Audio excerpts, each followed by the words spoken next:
Hello friends, வணக்கம். இன்றைக்கி நம்ம தக்காளி குழம்பு எப்படி செய்கிறதுன்னு பார்க்கலாம். நம்ம சேனலில் ஏற்கனவே ஒரு தக்காளி குழம்பு அப்லோட் பண்ணியிருக்கோம்.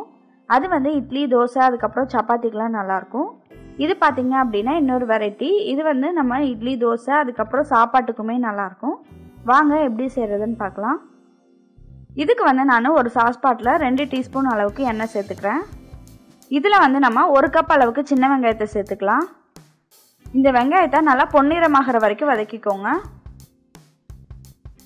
இப்போ பாருங்கள், வெங்காயம் நல்லா வதங்கிடுச்சு. இந்த சமயத்தில் நம்ம இதில் 4 தக்காளியை சேர்த்துடலாம்.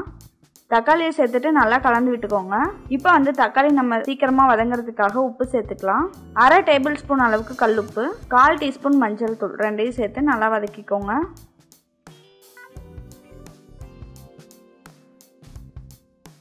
இப்போ பாருங்கள், தக்காளி நல்லா மசிஞ்சிருச்சு. இந்த சமயத்தில் 2 டேபிள் ஸ்பூன் அளவுக்கு கொத்தமல்லி தூள், 1 டீஸ்பூன் மிளகாய் தூள், 1 சின்ன சைஸ் பட்டையும் 1 கிராம்பும் சேர்த்துக்கோங்க. 1/2 டீஸ்பூன் அளவுக்கு சோம்பு, 1 டீஸ்பூன் கசகசா, இது எல்லாத்தையும் சேர்த்து நல்லா மிக்ஸ் பண்ணிக்கலாம்.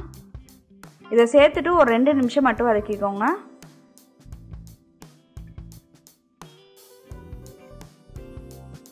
அடுத்ததாக இதில் 1/4 கப் அளவுக்கு தேங்காய் சேர்த்துடலாம்.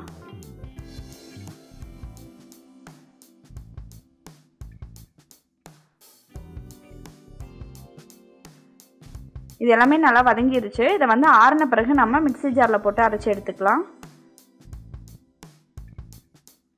இப்போ வந்து நான் அதே பாத்திரத்தில் 2 டீஸ்பூன் அளவுக்கு எண்ணெய் சேர்த்துருக்கேன்.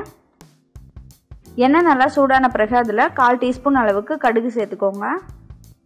கடுகு நல்லா பொரிஞ்சு வந்த பிறகு அதில் பாதி அளவுக்கு பெரிய வெங்காயம் சேர்த்துக்கலாம். 1 கொத்து கருவேப்பிலையிலையும் சேர்த்துக்கோங்க. இதை சேர்த்துட்டு நம்ம இதை நல்லா வதக்கிக்கலாம். வெங்காயத்தை ஒரு 2லேருந்து 3 நிமிஷம் வதக்கிக்கோங்க. இப்போ வந்து நம்ம இதில் அரைச்சி வச்சுருந்த வெங்காயம், தக்காளி, தேங்காய் அதை வந்து இதில் ஊற்றிடலாம்.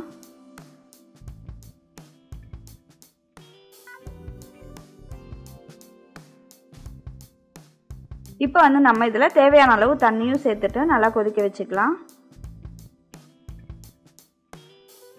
இதை வந்து ஒரு 10 நிமிஷம் கொதிக்க வச்சுக்கோங்க.